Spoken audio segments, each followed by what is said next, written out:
comment on a procédé est-ce que vous souhaitez pour la justice?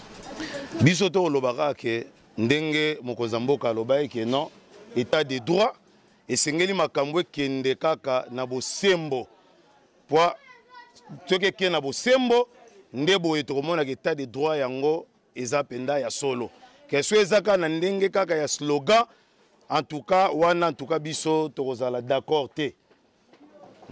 Mais l'autre moni bozali moi timide zani vous êtes pour na juste président Koufaki yango zobanga te ah tokoza timidité donc mes condoléances d'abord na juge pour juge wana na kotala de ndenga ban makambe bande ko kende na ndenga bande ko landela pe ba makambu nasi bazo sala pe rappel nango na minute biso to yoka azalaki clair en tout cas biso to ana mawa mingi na ndenge ya kei esengela penda ye azala wana pona na mona ide yake azalaki penda na mutumo penda ya droiture en tout cas marge nzambe abengi nyoso tika na boka nzambe. Ndeko tomoni bino awa bozali liboso te awa toyo kozwa bino na sima. Est-ce que boko expliquer biso pourquoi d'abord boyena na sima ya prison bozali liboso ya prison te place mambo ezali ko salema kuna akati. Bon tozalaki côté kuna na si bino bomoni ba déploiement ya ba police y compris sous soupe na bana mura moi ba nini kuna bazolinga penza makambo ba troupement penza te donc yango wana omoni ka pona pour éviter tant soupe ba luka pe na mona ba komo botola ba cameraman mususu ba boa pe na difficulté ya ko travailler yango wana ndo mo etam suto luki to poussa na ma pembenya ka comme to aka zinga pa camarade mingi bazana bango zinga ndenge yango to ba kotoyo. Mais l'observation faite à la prison tu remarqué que par rapport il y a procès à liboso na deuxième to mona ki angouema na bino moko ata ba panzi bino mais to sentaki que était boya ki pena bomona que kwena ko ezala bato belé mais tu remarqué que UNC pena ba rouge to mona ngo et sillonner côté à Selemba o pena trop té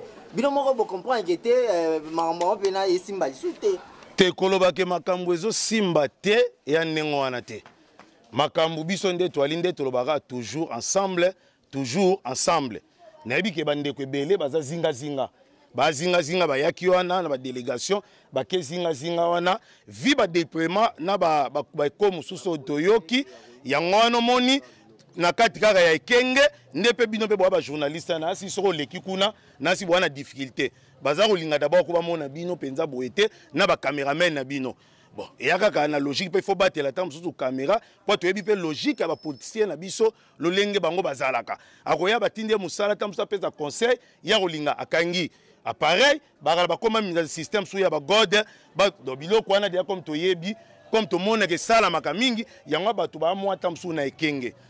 Pour une autre fois, est-ce que beaucoup expliquer d'abord raison oyo INC boyaka na prison chaque fois ce qui événement to en procès ezalaka chaque fois boyaka na prison boyaka osani parce que beaucoup taka na katité bosuka ka libanda idée na bino ezaka nini ko créer ka mouvement ko créer visibilité pour to bo manifester ka po ba ke ndeko vita caméra za pe na bato maman. Merci ndeko journaliste. Ceux qui vont na rabato INC to ya kebele mutunyo sur place papa na ya azali jamais kotika papa na ye. To ya kapo na kolakisa que vraiment INC tozo soutenir président na biso toza derrière ye. Tout à l'heure tu kotuna pona nguyema ke mona ki nguyema premier jour, deuxième jour, troisième jour mona nguyema tete. Et ça que premier jour toza ki no motema moto to ngai to balika munenge ezoleka. Mais to moni que président na biso aza innocent. Na déclaration pe na kosamba na ye to moni ki aza innocent. Yango no moni toza trop sûr que justice na biso ekosala likambo nango ya malonga ndenge balobaki ke état de droit toyebi ke justice ekosamba malamu yango mitema eza ya kokita anguyema ezali te po tolembi mais toza zinga basoda nde bazopanza biso. Merci. Lelo ezali troisième phase ya procès. Alors ni ozali kosenga na justice congolaise. Nazosenga justice congolaise asala mosala na ye lokola baki état de droit justice esa mosala nango ndenge lokombani esala te injustice te nini moko te akata makambo na bosembo po bato nyonso bazolanda kosamba ya mokonzi na biso tozomona ke bosembo eza na kati aza innocent asamba pe na bosembo akata pe likambo na bosembo biso toza toujours derrière justice po sans justice mboka ekotambola te mais justice yango pe esoutenir biso ezala te ke justice moko ezopesa biso motema pasi état de droit eza ke mutu nyonso aza na droit na ye ya kosala likambo na ye oyo elongo bani na ndenge ya lokuta te pe na ndenge ya mabe te. Merci beaucoup. qui va lobby va accuser une mort et ils ont un président tellement qu'il y a mon qui a juste conseillé Tina Souka à sali appel là où azali femme na légitime pour la kuchaka pour landela bino ce que vous avez bani pour ça pour accuser bino likolo ya rivière na yependenga zo landela yango bobangi te juge wana azaki impartial juge wana azaki injuste te juge wana azali kosamba na bosembo bakoboma ye mpona nini moto aza na prison akoboma motu moto aza na prison akoboma motu ndenge nini parce que aza garde na prison na kati ya prison aza susu garde azwaki possibilité yango akobima mpona koboma motu ndenge nini ye abomi ye te ezali ke liwe ye ezwi ye akufi mpe a son âme aza juge moko azalaki na bosembo mpenza oyo azali kosamba likambo na bosembo tokoki koboma ye na ndenge nini biso obomaka bato te pacificateur abomaka bato te aza éternel pacificateur abomaka bato te na soki otali na badossier na ye nyonso komona place nyonso na mboka na biso azali kozala na dialogue ya boye azalaki na dialogue ya boye azalaki na esika bato bamakambo mboka azalaki aza mpona kobongisa me mpona koboma te ye abomaki te. Par rapport à la coalition, tu as dit que vous avez dit pourquoi vous avez soutien bon, tu caches tout ça, biso na IDPS. Somo na cache tout ça, biso na IDPS. Donc, na coalition na biso, tout ça na problème te. Tout ça na bomoko. Coalition na biso ezokende toujours malamu cash na biso eza kokabwana te cash na biso eza toujours na bomoko mais banda bo bandi soutien na bango tozomona bango ba soutien na bango ezaka tango biso tokenda na makambo ya IDPS tolataka pe drapeau ya IDPS tango bango pe bayaka na INC balata pe drapeau ya INC de moyen au différence si moyen pour différencier te que eza IDPS na INC po biso toza eloko moko cash. Présence il y a bagarre présidentielle na procès à niveau papa non to ba état de droit état de droit bon tant to bi que état de droit justice ezo sala makamu na état de droit to ko banga eloko nini to ko banga so to za to bi que mukonzi amso za na mbeba mais to bi que jusque là nenga zo samba mbeba moko ezate to ko banga eloko te ata garde présidentielle eza garde présidentielle eza pona ko garder kaka to ko banga eloko mo te papa na ngai pour likamoko mabe ezate. Ndeko nalingaki na répondre yo na question auto tuna kete omoni garde républicaine ba ebele yango kubangisa biso webi kete ba invitaki pe membre ya garde républicaine moko pa ko témoigner na procès ya Jaman a chaki est témoin peut-être garde républicaine ba wana pona ko accompagner mutu na bango yo ta omoni garde républicaine o check capabilité ekete ba pona ko fuse biso te ezakete ba peut-être pona mutu na bango o ba invitaki pona aya ko témoigner na ba maison Jaman ba ko tunga na ka yango pe ya peut-être ba yepona kawana se yo mo tuni bango ke boye pona ko fuse UNC et la ngena est biso boye na ndenge bazo acharné président na biso président Vital président na biso président ya UNC azam moko ya ba leader oyo asepela mingi ba finga kay ya lobaka te to benga kay pacificateur pamba te to benga kay Google pamba te po batu ba mesana ko finga kay batu ba mesana agadaka ka silence yango to loba boye. Il n'y a pas la justice dans l'injustice. Justice est ça la moussala nango. Justice est l'autre chose président bagate na tiki état de droit. Il n'y a pas un état de droit, c'est un état d'esprit. Toko dans état de droit, état d'esprit na biso za na droiture te. Et bazo acharné pour la culpabilisation. Balobaka na principe moko en droit a tori ikumbi probatu. C'est-à-dire qu'il a le fait na ka approuver. Ba brondi biso papier moko. Au président Nabiso a signé à récupérer mbongo. Tout tanga bachade ya groupe ping-pong ba beta ante bangona Jaman wana. Ils ont la place mon côté au président Nabiso a acharné. Batika baloba o bazo circuler wana abomi juge et a culpabilisé. Nana ngaza na preuve. Ya liwa ya juge que président Nabiso nde abomi juge wana. Acharnement bongo tolingi yango te kete caméra bomi juge caméra salibo tolingi yango te soki yake mutu aza na indice ya culpabilité abondir yango ayebisa biso kete tala indice ya culpabilité na ye yango bozo komona ndenge procès za kolekana tolongola sentiment ya kete boye tolongola sentiment wana toloba vérité bosembo place ni nozomona kete charge ya caméra yango caméra za na charge moko ya culpabilité te kete charge ya culpabilité ne yango. Malo boko loba nini la police est wana pona eza prison ya makala biso to yaka pona ko soutenir ye parce que audience eza public vu ya COVID-19 nde ba bikete petite moitié bakota une grande moitié peut-être batika la pour un espace qui était en gouvernement ezalaté pour la Covid-19 pour le président de la République a décrété état d'urgence pour ils en enlevé. Alors c'est pourquoi mon abisso toya parce que l'audience c'est ça public. Quand on parle d'un audience publique, c'est tout le monde qu'on appelle. Bah le barate na momusu botika na momusu bozala. Toya abisso nyonso parce que l'audience c'est ça public. D'accord. Question on a UNC Mobimba. Les boza boy, toza na début il y a procès, bazo samba, na bakatité. S'il nous arrive que lelo, bakati balobi ke libela ndeko Kamere atikali na prison. Réaction na bino INC lelo ezani.